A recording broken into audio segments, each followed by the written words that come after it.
हमारा टॉपिक है जी factor endowment theory.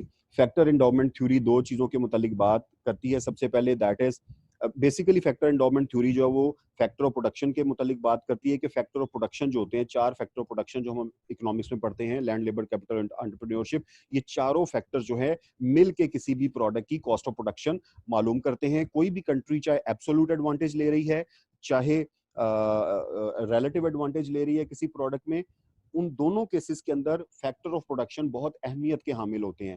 यानी ये नहीं कहा जा सकता कि सिर्फ एक फैक्टर, वैसे पूरी दुनिया की स्टडीज जो है वो ये कहती हैं कि जी सिर्फ लेबर एक ऐसा इंटेंसिव फैक्टर ऑफ प्रोडक्शन है जो कि किसी भी कॉस्ट ऑफ प्रोडक्शन को मिनिमाइज कर सकता है या कॉस्ट ऑफ प्रोडक्शन को बढ़ा सकता है। लेकिन जहां पर बहुत सारी स्टडीज ये कहती हैं, वहां पर बहुत सारी स्टडीज इसके अगेंस्ट भी हैं कि सिर्फ फैक्टर ऑफ प्रोडक्शन नहीं होता जो कि कॉस्ट ऑफ प्रोडक्शन को मेजर करता है। There are so many other factors. अच्छा जी, सिर्फ लेबर जो है डिपेंडेंस नहीं होती। तो हम यहाँ पर दो कॉन्सेप्ट हमने लास्ट टाइम पढ़े थे, एब्सोल्यूट एडवांटेज और रिलेटिव एडवांटेज। एब्सोल्यूट एडवांटेज ये था कि वो कंट्रीज जो एक प्रोडक्शन, किसी एक प्रोडक्ट की प्रोडक्शन करती हैं और दूसरी मुल्क भी अगर कोई प्रोडक्शन करता है तो लेकिन एक मुल्क जो है वो प्रोडक्शन में बहुत आगे है, इसका मतलब कि वो एब्सोल्यूट एडवांटेज ले रहा है दूसरे मुल्क के ऊपर। और रिलेटिव एडवांटेज ये था कि जब एक मुल्क जो है वो बहुत सारी चीजों की, बहुत सारी कमोडिटीज की प्रोडक्शन करता है, तो कोई जरूरी नहीं है कि वो सारी ही कमोडिटीज के अंदर नंबर वन हो, सारी ही कमोडिटीज में बेहतर हो। तो इसलिए फिर कंट्रीज क्या करती हैं, रिलेटिव एडवांटेज की तरफ जाती हैं। वो ये देखती हैं कि कौन सी कमोडिटी हमें ज्यादा बेनिफिट देती है, ज्यादा एडवांटेज देती है, तो वो दोनों को कंपैरेटिवली, जितनी प्रोडक्ट्स होती हैं उनको रिलेटिवली कंपेयर करके फिर उसमें से बेस्ट प्रोडक्शन की तरफ जाती हैं।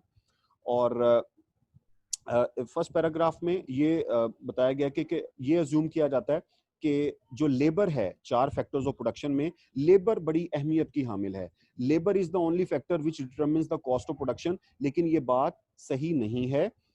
लेबर, नो डाउट, लेबर अगर अच्छी हो, लेबर अगर सस्ती हो तो आपकी कॉस्ट ऑटोमेटिकली नीचे आ जाती है। लेकिन अगर हम बात करें जापान और जर्मनी की, जापान और जर्मनी के अंदर जो लेबर कॉस्ट है वो तो बहुत हाई है। इसका मतलब ये हुआ कि वहां पर बनने वाली सारी कमोडिटीज जो हैं, सारी प्रोडक्ट्स जो हैं वो बहुत महंगी होंगी। लेकिन ऐसी बात नहीं है, जापान और जर्मनी बहुत सारी सस्ती आइटम जो है वो प्रोड्यूस करती हैं।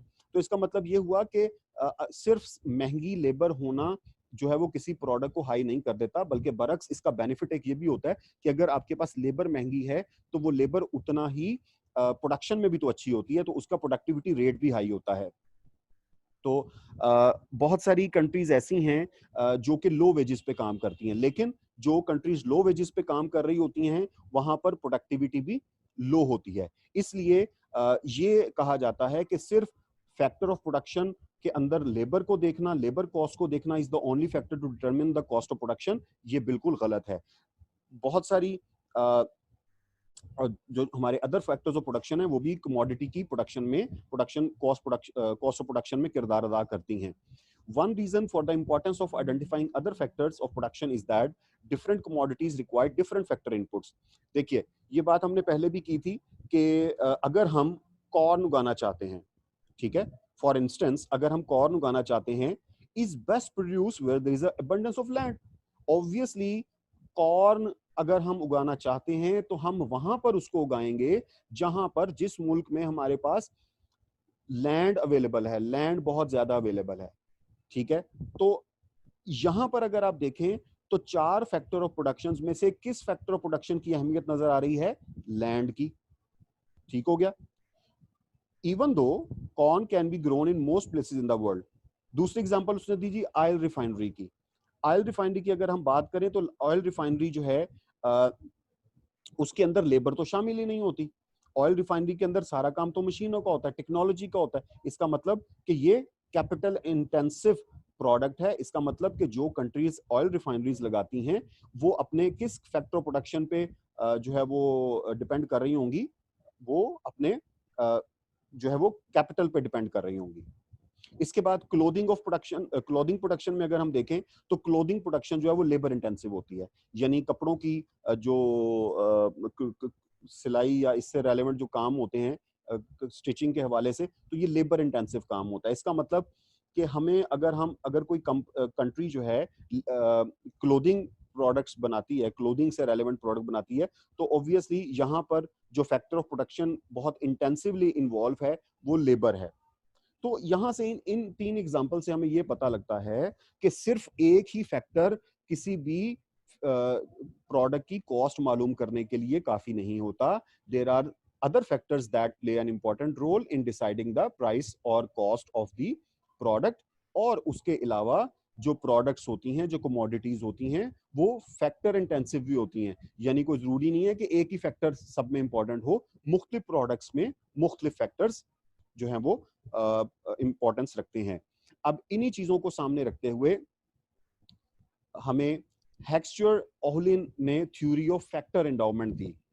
थ्योरी ऑफ फैक्टर एंडाउमेंट का मतलब होता है the things what that you are getting, जो चीज आप हासिल कर रहे होते हैं, जो आपके पास होती है, दैट इज कॉल्ड एंडाउमेंट। तो जो ओहलिन ने हमें थ्योरी ऑफ फैक्टर एंडाउमेंट दी, ये भी इसी से रेलिवेंट है।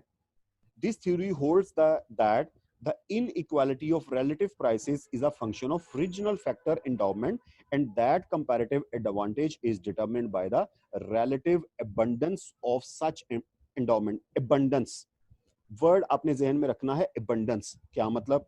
ये थ्योरी ये कहती है कि आपके पास आप मुख्तलिफ रीजन्स में प्रोडक्शन होती है। कुछ रीजन जो हैं वो बहुत सस्ती प्रोडक्शन करती हैं।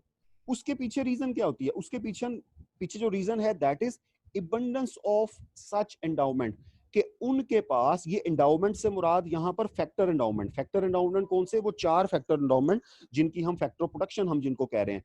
तो ये थ्योरी ये कहती है कि जिस कंट्री के पास कोई एक फैक्टर या 2 फैक्टर या 3 फैक्टर या चारों ही फैक्टर एबंडेंस में होंगे, तो वो कंट्री जो है कंपैरेटिवली एडवांटेज में जाएगी। यानी ये थ्योरी फैक्टर एंडाउमेंट्स की है कि the country which is rich in the factors, either it is that country is rich in 1 factor, 2 factor और all 4 factors. According to the Ohlin, there is a mutual interdependence between production factors, factor movements, income, prices, and trade. A change in one affects the rest. चारों factors of production को अगर हम देखें, अगर एक में change होती है तो दूसरे पर इंपैक्ट आता है। Prices of factors and subsequent product process prices in each region depend on supply and demand। और ये भी एक बात है कि हर रीजन में ये कॉन्सेप्ट वेरी करता है। हर रीजन में ये कॉन्सेप्ट वेरी करता है। यानी किसी एक रीजन में जो है वो कोई एक फैक्टर ऑफ प्रोडक्शन जो है वो अबंडेंस में होता है, किसी एक रीजन में कोई एक फैक्टर ऑफ प्रोडक्शन जो है वो अबंडेंस में होता है। इसलिए अगर कोई एक मुल्क जो है वो एक प्रोडक्ट बनाता है और दूसरा मुल्क भी जो है वो वही प्रोडक्ट बना रहा है, तो हो सकता है दोनों के अंदर फैक्टर ऑफ प्रोडक्शन का डिफरेंस हो। ठीक है, कोई एक, किसी के पास एक फैक्टर सस्ता हो, किसी एक के पास एक फैक्टर सस्ता हो, इसलिए वो दोनों जो है वो कमोडिटी बना रहे हो। इसके बाद some countries have different factor endowments। A country would have a relative advantage in a commodity that embodies in some degree that country is comparatively abundant factor। फिर वही बात है कि जो फैक्टर एंडाउमेंट थ्योरी की जो जिस्ट है, जो उसका जो मकसद है वो यही है कि जो फैक्टर ऑफ प्रोडक्शन होते हैं वो बेसिकली उसकी जो एंडाउमेंट है, उसकी जो मलकियत है, वो जिस कंट्री के पास ज्यादा होती है बेसिकली वही उसका कॉस्ट जो है वो डिसाइड कर रहा होता है, वही उसकी कॉस्ट कंट्रीब्यूटर बना होता है। अ कंट्री शुड दस export that commodity which is relatively plentiful। plentiful का मतलब जिसकी तादाद आपके पास ज्यादा है। With in the relatively abundant factor, एक कंट्री उसी चीज की एक्सपोर्ट करती है जो उसके पास प्लेंटीफुल होती है, जो प्रोडक्ट उसके पास ज्यादा होती है और उस प्रोडक्ट में जो फैक्टर यूज होना है वो फैक्टर की उसके पास अबंडेंस होती है। दिस एक्सपोर्टेड आइटम में then be exchange for goods, और फिर वो कंट्री उसी की तिजारत जो है वो करती है। यानी फैक्टर एंडाउमेंट थ्योरी हमें ये बताती है कि फैक्टर ऑफ प्रोडक्शन जो हैं वो इंपॉर्टेंट होते हैं। अगर कोई मुल्क जो है वो फैक्टर ऑफ जो प्रोडक्शन फैक्टर्स हैं उनके अंदर खुद कफील है, चाहे एक के अंदर, चाहे दो के अंदर या ज्यादा के अंदर, तो वो फैक्टर ऑफ प्रोडक्शन उसकी जो एबंडेंस है वो उसकी उसकी कमोडिटी की प्राइस या कॉस्ट जो है वो डिसाइड कर रहे होते हैं। और फिर उन फैक्टर्स ऑफ प्रोडक्शन की जो डिमांड एंड सप्लाई है वो भी बड़ा इंपॉर्टेंट किरदार अदा करती है किसी भी कमोडिटी की प्राइस को कॉस्ट को डिसाइड करने के लिए। अच्छा जी, the quality of human resources is a function of human development. The United Nation programme has prepared the HDI Human Development Index to measure well-being. The HDI ranging from zero development to 1, यानी United Nations ने एक scale prepare किया है जिसका नाम रखा है HDI, वो 0 से 1 के दरमियान है। Is an arithmetic average of countries achievement in 3 basic dimensions, जो बेसिकली किसी भी कंट्री की 3 चीजों के अंदर जो है वो एवरेज को देखकर उसको रैंक करती है 0 से 1 के दरमियान। और वो क्या है, उसकी longevity measured by life, educational attainment और लिविंग स्टैंडर्ड्स। ये 3 चीजें जो हैं ये किस चीज को मालूम करती हैं, ह्यूमन डेवलपमेंट इंडेक्स को। यानी जिस मुल्क के अंदर ये 3 चीजें बेहतर होंगी उसका HDI बेहतर होगा। Both HDI and per capita income are highly correlated with other widely used measures of poverty. अगर HDI अच्छा है तो ये अज्यूम किया जाता है कि वहां पर कैपिटा इनकम भी ज्यादा होगी और वो मुल्क ज्यादा खुशहाल होगा। तो ऑब्वियसली ये जो थ्योरी है इसका ज्यादा फोकस जो है वो लेबर पर ही रहा, लेबर इंटेंसिव चीजों पर ही रहा। जी, यहाँ तक कोई सवाल है? फैक्टर एंडाउमेंट थ्योरी लेती है तो वो कंपेटिटिव एडवांटेज बेसिकली ये होता है कि आप अपने कंपेटिटर पर कोई एडवांटेज रखते हो। वो advantage in a sense of cost हो सकता है, in a sense of product differentiation हो सकता है, वो in a sense of higher sales हो सकता है, वो अच्छी लेबर के जो तनाजुर में हो सकता है।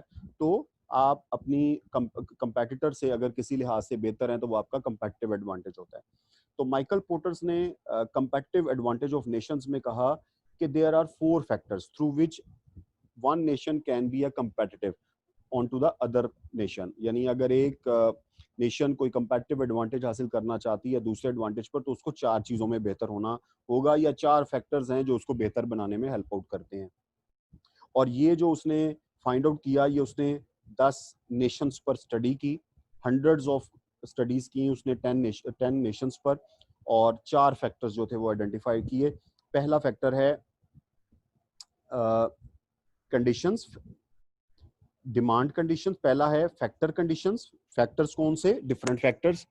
डिमांड कौन से? Demand conditions. तीसरा है रिलेटेड एंड सपोर्टिंग इंडस्ट्रीज। और चौथा है firm strategy, structure and rivalry. तो ये 4 फैक्टर्स जो थे उसने माइकल पोर्टर्स ने अपनी किताब the competitive advantage of nations में डिफाइन किए। ये 4 फैक्टर्स ऐसे फैक्टर्स हैं through which Nations can compete. A nation is competitive when it has specialized assets and skills necessary for competitive advantage in an industry. एक nation को हम उस वक्त competitive जानेंगे जब वो स्पेशलाइज्ड किस्म के एसेट्स रखती है और वो competitive advantage रखती है इंडस्ट्री के अंदर। Firms gain competitive advantage in industries when their home base offer better ongoing information into product and process needs.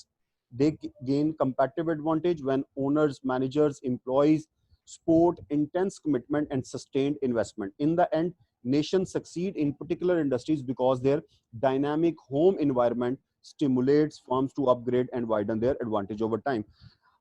इस थ्योरी के अकॉर्डिंगली, इस बुक के अकॉर्डिंगली माइकल पोर्टर सेज कि किसी भी नेशन को कंपेटिटिव बनाने में उसके घर का बड़ा किरदार होता है। घर से मुराद उसके अपने मुल्क का किरदार होता है। उस मुल्क के जिस नेशन में वो एग्जिस्ट करता है उस नेशन के ओनर्स, मैनेजर्स, एम्प्लॉइज और उस नेशन की इंडस्ट्रीज, ये सारी मिल के उसको कंपेटिटिव एडवांटेज देती हैं। यानी अकेला अगर कोई जो है वो कोई अगर एक अकेला एक फर्द वक्त चाहे तो ऐसा नहीं हो सकता। ये फर्द वाहद का काम नहीं होता। किसी भी नेशन को कंपेटिटिव बनाने में पूरी नेशन जो है वो किरदार अदा करती है। अब आप ये देख लें कि सबसे पहले तो नेशन बनना ही जरूरी है ना। हमारे मुल्क में देख लें कि अब हुकूमत जो है, डॉक्टर्स हैं, डिफरेंट मेडिकल प्रोफेशनल्स जो हैं, वो चीख चीख के कह रहे हैं कि आप जो है वो मास्क पहने, लेकिन हमारी कौम के अंदर, हमारी कौम में टका नहीं है खाने को। भूख हमारे घरों में राज करती है, लेकिन अकड़ अल्लाह की मेहरबानी से इतनी है हमारी कौम के अंदर कि हम जो है वो किसी गोरे को भी मात दे सकते हैं अकड़ में। यानी हम अकड़ आज भी अपनाए हुए हैं, आज भी हमने झूठी अकड़ अपनाई हुई है कि यार अगर हम मास्क पहनेंगे तो दूसरा देख के क्या कहेगा कि यार इसने मास्क पहना हुआ है। मतलब हम अपनी बेइज्जती महसूस करते हैं कि मास्क पहनने से हम अपने आप को कमजोर जाहिर करेंगे। यही वजह है कि आप बाजारों में चले जाएं, बाजार तो छोड़ें, मैं इवन मसाजिद में जाता हूं तो शायद मस्जिद के अंदर एक या दो लोग मेरे समेत ऐसे होते हैं जिन्होंने मास्क पहना होता है, अदरवाइज किसी ने मास्क नहीं पहना होता। और इतनी आपके अंदर जुर्रत नहीं होती कि आप कह सकें किसी को कि भाईजान आप मास्क पहन के आया करें, क्योंकि वो तो लड़ने के लिए तैयार बैठे होते हैं और वो फौरी तौर पे ये कहेंगे कि आपको खुदा पे बिलीफ ही नहीं है, आप इसलिए मास्क पहनते हैं। तो ये हमारी कौम का अलमिया है।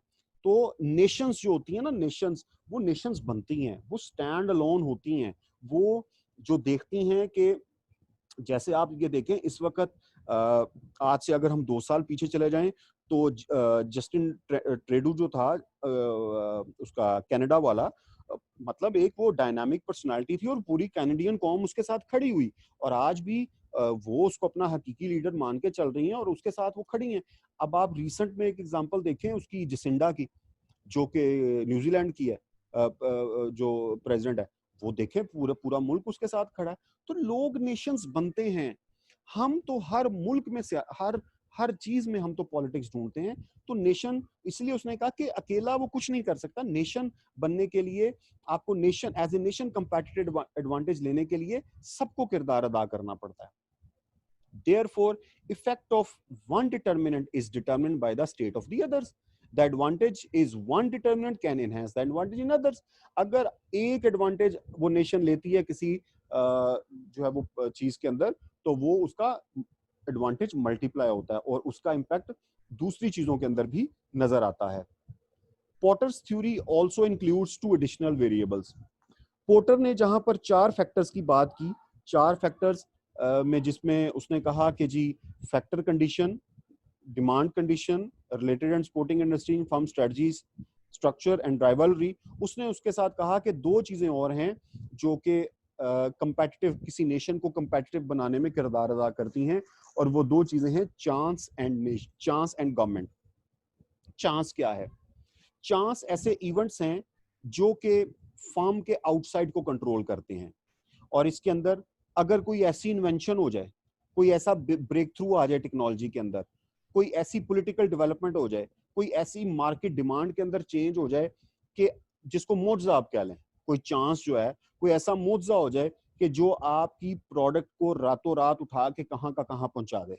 ठीक है, तो ये एक जो शिफ्ट है, ये जो एक चेंज है, ये आपको कंपेटिटिव बना सकती है आपकी नेशन को। कि कोई रातों रात कोई ऐसा मुआवजा, कोई ऐसी चीज हो जाए, कोई इन्वेंशन हो जाए, कोई ऐसा ब्रेक थ्रू मिल जाए कि आपकी प्रोडक्ट में बूम आ जाए। या दूसरी चीज है गवर्नमेंट, या गवर्नमेंट आपको हर लेवल पर सपोर्ट करे और रेगुलेशंस आसान करे, जो उसके ऊपर रूल्स हैं, प्रोसीजर्स हैं, रेगुलेशंस हैं, वो इतने आसान बना दे कि आप अपने डोमेस्टिक राइवलरी जो है उसको compete करें और आप आगे बढ़ें। तो इस तरह का अगर कुछ हो जाए तो जो है वो फैक्टर, आप जो है वो कंपेटिटिव नेशन बन सकते हैं। जैसे उसने एक एग्जांपल दी है, as in case of Sweden, it is successful not only in pulp and paper but also in wood handling machinery,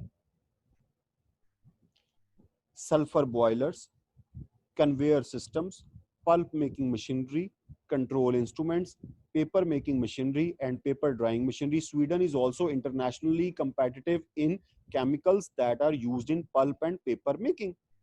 अब स्वीडन का जो नाम है वो पल्प के अंदर, पल्प कौन सा, जिससे हम पेपर बनाते हैं, यानी ये जो लकड़ी होती है ना, लकड़ी का जो बरादा होता है, उससे हम जो है पेपर बनाते हैं, तो उसके अंदर स्वीडन, उसकी मशीनरी के अंदर, उसकी लेबर के अंदर स्वीडन जो है वो बहुत आगे है, यानी वर्ल्ड लीडर है। लेकिन वैसे अगर आप स्वीडन को देखें तो स्वीडन एक छोटा सा मुल्क है। तो इसका मतलब ये हुआ कि म्यूचुअल सपोर्ट जो होती है, जैसे उसने कहा कि mutual support driven benefits flow forward, backward, horizontally, हर तरफ से जो म्यूचुअल सपोर्ट है वो आपको आगे बढ़ाती है। यही वजह है कि आज स्वीडन जो है वो वर्ल्ड लीडर है पेपर रेलिवेंट इंडस्ट्री के अंदर। Porter's theory seems logical and is supported by empirical evidence, yet one may wonder whether the broad-based generalization are, for example, it is doubtful that theory can explain why Sweden, a relatively small country, is the third largest exporter of music. ठीक है, सिर्फ इसी में नहीं, Sweden music की export में भी number 1 है, थर्ड लार्जेस्ट एक्सपोर्टर, हालांकि वो दुनिया की छोटे तरीन ममालिक में है। तो इसका मतलब ये हुआ कि मुल्क का छोटा होना मैटर नहीं करता, मुल्क के अंदर ये 4 चीजें जो पोर्टर ने कही उस मुल्क को कंपेटिटिव नेशन बनाती हैं, या ये 2 चीजें, चांस और गवर्नमेंट, उसको कंपेटिटिव नेशन बनाती है कि गवर्नमेंट की सपोर्ट हो, या कोई ऐसा मोजा, कोई ऐसी चीज, कोई ऐसा मिरेकल हो जाए कि वो इन्वेंशन ऐसी कर दें कि वो गो थ्रू कर जाएं, या उसके अपने अंदर ये 4 फैक्टर्स पाए जाते हों, और उसके अलावा उसके उसकी सपोर्ट, उसके मैनेजर्स, उसके एम्प्लॉइज वो सारे कमिटेड हों, फिर जाकर कोई नेशन कंपेटिटिव नेशन बनती है। अदरवाइज खाली बातों से या खाली नारों से कोई कौम जो है वो कंपेटिटिव नेशन नहीं बनती।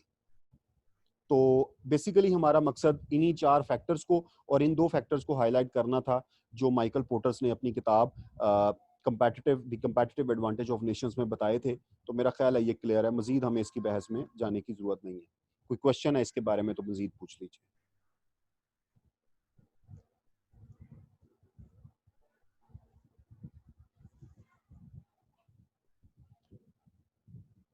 जी ठीक है, नेक्स्ट चलते हैं। नेक्स्ट हमारे पास है critical evaluation of trade theories. ये ट्रेड थ्योरीज के मुतालिक एवेलुएशन है, डिफरेंट हवालों से जो ट्रेड थ्योरीज हैं उनको एवेलुएट किया गया है। मैं इनमें से चंद एक जो है वो हाईलाइट करूंगा और बाकी के कोई एक पेज जो है वो आपके ऊपर छोड़ूंगा, आप इसको स्टडी कर लीजिएगा। होपफुली आपको समझ आ जाएगा, कोई इसके अंदर मुश्किल नहीं है। जो 1-2 इंपॉर्टेंट चीजें हैं वो मैं आपके साथ शेयर कर लेता हूँ। एवेलुएशन ऑफ ट्रेड थ्योरीज, यानी जो ट्रेड थ्योरीज एग्जिस्ट करते हैं, और ट्रेड थ्योरीज में हमने सबसे पहले जो 2 कॉन्सेप्ट देखे, एक हमने एब्सोल्यूट एडवांटेज का देखा, फिर हमने रिलेटिव एडवांटेज का देखा, फिर हमने डायनामिक एडवांटेज देखा, डायनामिक कंपैटिटिव एडवांटेज, फिर हमने कंपैटिटिव एडवांटेज देखा, फिर हमने फैक्टर एंडाउमेंट थ्योरी देखी, फिर हमने जो है वो और 1-2 थ्योरीज को डिस्कस किया। तो उन सारी थ्योरीज का एक एवेलुएशन है वो हम यहाँ पे इस टॉपिक में करने जा रहे हैं। देखिए, the validity of trade theories, several studies have investigated the validity. Validity क्या होता है? वैलिडिटी ये होता है कि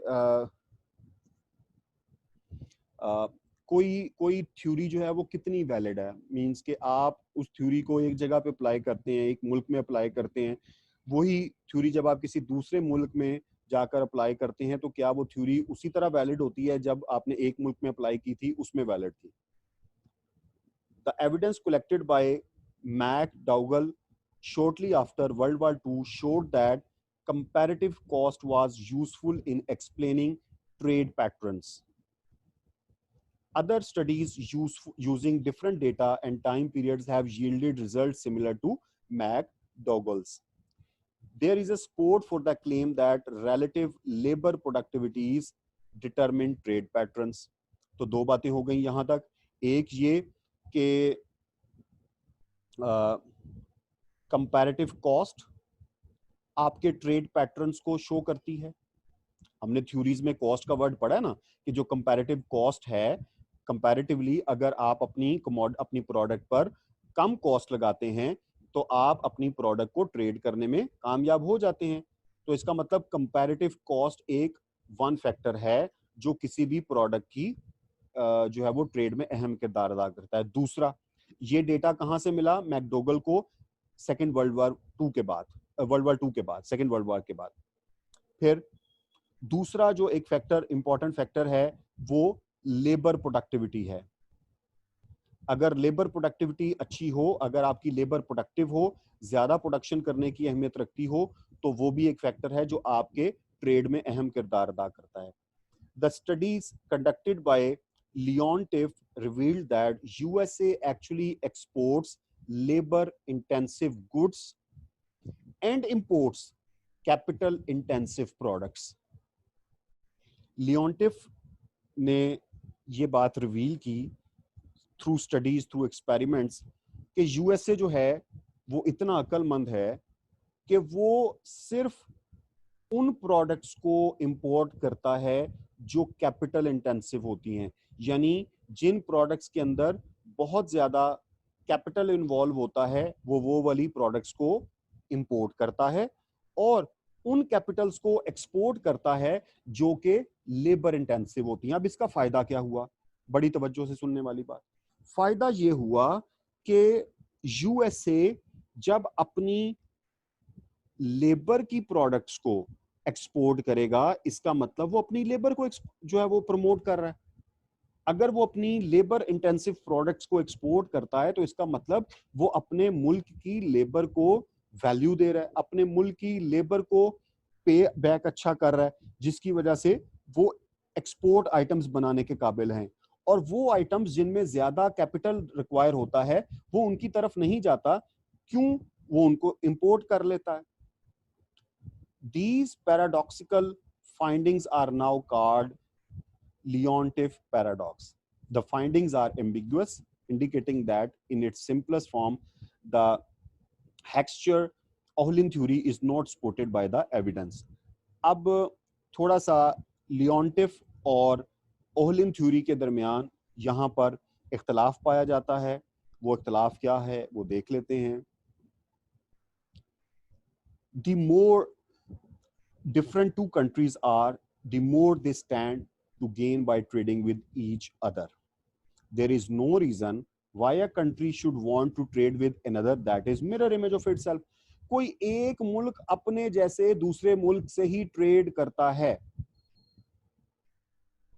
There is no reason why a country should want to trade with another that is a mirror image of itself. However, a look at world trade casts some doubts on validity of classical trade theories. Developed countries trade more among themselves than with developing countries. देखिए, दो मुल्क हैं, वो एक जैसे हैं, वो आपस में तिजारत कम करते हैं। क्यों? क्योंकि वो दोनों के पैटर्न्स सेम होते हैं, वो दोनों एक दूसरे के कंपेटिटर्स होते हैं। यही वजह है कि कंट्रीज क्या करती हैं, अपनी प्रोडक्ट्स को डेवलपिंग कंट्रीज में जाकर एक्सपोर्ट करती हैं, डेवलपिंग वहां से चीजें ज्यादा मंगवाती हैं। ये देखें ना आप, इस वक्त इंडिया जो है, इंडिया किस बात पे इतना फुदक रहा है? वो अपनी 2 अरब आबादी पे फुदक रहा है, 2.25 अरब आबादी पे, क्योंकि वो कहता है कि बड़े बड़े जो प्रोड्यूसर्स हैं, बड़े बड़े ममालिक जो चीजें प्रोड्यूस करते हैं, उन चीजों की खपत जो है वो हमारे मुल्क में होते हैं। इसका मतलब ये हुआ कि बहुत सारे ममालिक का जो प्रोडक्शन यूजेज का इंटरेस्ट है वो इंडिया में लाई करता है, just because of large number of उसका जो आबादी है, उस आबादी ज्यादा होने की। और इंडिया के अंदर कोई क्वालिटी नहीं है, इंडिया के अंदर यही क्वालिटी है कि उसकी आबादी ज्यादा है। अगर उसकी आबादी ज्यादा है तो बहुत सारे प्रोड्यूसर्स ममालिक, उनको इंटरेस्ट ये है, उनको लालच ये है कि हमारी प्रोडक्ट्स की खपत उधर हो जाएगी। There is a tendency for corporations in developed countries to prefer to form direct investment ties in the other more stable developed countries while avoiding heavy investment in the fast growing developing world. हाँ, एक काम करती हैं, अपने जैसे ममालिक के साथ मुल्क क्या करते हैं, जो है वो कॉपरेशंस कर लेते हैं, कोई ट्रेड अग्रीमेंट्स कर लेते हैं ताकि मिल के वो किसी एक प्रोडक्ट पे काम करें। लेकिन डेवलपिंग नेशंस की तरफ वो इसलिए जाती हैं कि वहां पर उनको ज्यादा फायदे मिलते हैं। आप ये देखें कि हमारे एक मुल्क में मल्टीनेशनल कॉरपोरेशन जो हैं, यूनिलीवर और जो दूसरी इधर उधर की मल्टीनेशनल्स हैं, नेस्ले है, इन्होंने इतनी मजबूती से हमारे मुल्क की मार्केट को कैप्चर किया हुआ है कि कोई अगर हमारे अपने मुल्क का प्रोड्यूसर प्रोड्यूस भी करना चाहे कोई प्रोडक्ट उनके मुकाबले की, तो वो प्रोड्यूस नहीं कर सकता, क्योंकि उस बेचारे के पास पहली बात तो इतने रिसोर्सेज ही नहीं होंगे कि वो इतने मार्केट जाइंट्स का मुकाबला कर सके। अगर वो किसी ना किसी तरह प्रोडक्ट डेवलप कर भी लेता है तो शायद वो उस क्वालिटी को मीट ना कर सके जो वो जाइंट जो हैं वो क्वालिटी डेवलप कर रहे हैं। तो यही वजह है कि ये जो जाइंट्स होते हैं, जो बड़े ममालिक होते हैं, ये मिल के अपने मुफादात जो हैं वो उन ममालिक में, डेवलपिंग कंट्रीज में ढूंढते हैं जहां पर उनको ज्यादा से ज्यादा फायदे हों। The trade pattern shown in surprising theoretically because advanced economies have similar climate and factor proportion and thus should not trade with one another since there is no comparative advantage। भाई अगर वो एक दूसरे के साथ तिजारत शुरू कर देंगी तो फिर comparative advantage कहाँ गया? तो इसीलिए other variables in addition of factors endowment play a significant role in determining trade volume and practices because considered trade does occur between developed nations। यही वजह है कि जो ट्रेड थ्योरीज हैं वो थोड़ी सी यहाँ पर फ्लॉप नजर आती हैं, थोड़ी सी वो लिमिटेड नजर आती हैं, क्योंकि वो तो बात करती हैं फैक्टर ऑफ प्रोडक्शंस की, वो तो बात करती हैं रिसोर्सेज की। लेकिन अगर हम यहाँ पे देखें तो रियलिटी ये है कि दो एक जैसे ममालिक, एक जैसा दर्जा रखने वाले ममालिक आपस में कम ही ट्रेड करते हैं। क्यों? क्योंकि वो तो आपस में राइवलरीज होते हैं, वो तो एक दूसरे के दुश्मन होते हैं, वो तो एक दूसरे के कंपेटिटर्स होते हैं। अगर वो एक दूसरे से ट्रेड करेंगे तो उनकी प्रोडक्ट्स जो हैं वो, उनकी प्रोडक्ट्स की वर्थ ही क्या रह गई। इसलिए वो उस मुल्क में जाके ट्रेड करते हैं जहां पर वो मुल्क बेचारा इस काबिल ना हो कि वो प्रोडक्ट को डेवलप कर सके। अच्छा जी, इसके साथ कुछ लिमिटेशंस हैं वो देख लेते हैं। बाकी का जो पोर्शन होगा वो आप खुद से कर लीजिएगा, वो आप पे मैं छोड़ूंगा। बस हम ये लिमिटेशंस देखते हैं। Trade theories provide logical explanation about why nations trade with one another, but such theories are limited। क्यों? Most of the world trade rules are based on traditional models that assume that trade is bilateral। अच्छा, देखिए एक assumption trade जो है वो bilateral होती है। Trade involves product originating primarily in the exporting country। The exporting country has a comparative advantage। Competition focuses primarily on the importing country's market। ये चार चीजें हैं जी जो कि assumptions गिनी जाती हैं जिनकी बेसिस पर ट्रेड होती है, जो कि थ्योरीज कहती हैं कि ये चार assumptions होती हैं। However, today's realities are quite different। First, trade is a multilateral process, bilateral process नहीं रहा। क्यों? क्योंकि बाइलेटरली अब ट्रेड नहीं होती, अब ट्रेड जो है वो मल्टीलेटरली होती है। क्या मतलब है इसका? इसका मतलब बड़ा आसान है कि अब आप ये देखें कि अब चाइना जो है वो सी पैक में इन्वॉल्व है। सी पैक का मतलब ये है कि चाइना अपनी जितनी भी ट्रेड है वो सी पैक के जरिए किया करेगा। यानी अब ये, इसका मतलब ये चाइना बाइलेटरल नहीं रहा, अब चाइना की ट्रेड मल्टीलेटरल हो जाएगी। अब हम इंडिया जो है वो अफगानिस्तान के साथ ट्रेड करता है हमारे जरिए से, हमारे मुल्क से गुजर के। तो यही वजह है कि अब ट्रेड जो है वो बाइलेटरल नहीं रही, ट्रेड मल्टीलेटरल हो गई है, मुख्तलिफ लेटर्स जो हैं वो उसके अंदर इन्वॉल्व हो गए हैं। सेकंड, लेकिन जो थ्योरीज हैं वो ये कहती हैं कि ट्रेड बाइलेटरल होती है। Trade is often based on products assembled from components that are produced in various countries। अब दूसरा ये था कि जी trade involves products originating primarily in the exporting country. ये थ्योरीज ये एज्यूम करती थी कि जो ओरिजिनेटर होगा, जो प्रोड्यूसर होगा, जो प्रोडक्ट बनाने वाला होगा, वहीं से ओरिजिनेट होगी प्रोडक्ट। लेकिन अब तो ऐसा नहीं होता। अब आप ये देखें कि चाइना बैठा अपने मुल्क में है, या यूएसए बैठा अपने मुल्क में है, या रशिया बैठा अपने मुल्क में है, लेकिन उन्होंने अपने जो इंडस्ट्रियल यूनिट्स हैं वो दूसरे ममालिक में बनाए हुए, प्रोडक्शन वहां से हो रही है। कोई जरूरी नहीं है, मल्टीनेशनल का कॉन्सेप्ट ही यही है, कोई जरूरी नहीं है कि आप अपने मुल्क में बैठ के प्रोडक्ट जो है वो ओरिजिनेट करें, आप किसी दूसरे मुल्क में बैठ के प्रोडक्ट ओरिजिनेट भी कर सकते हैं। तो इसका मतलब कि अब प्रोडक्ट वर्थ नहीं है, बेसिकली ब्रांड वर्थ करती है, ब्रांड वर्थ करती है। Third, it is not easy to determine a country's comparative advantage as evidenced by the countries that often export and import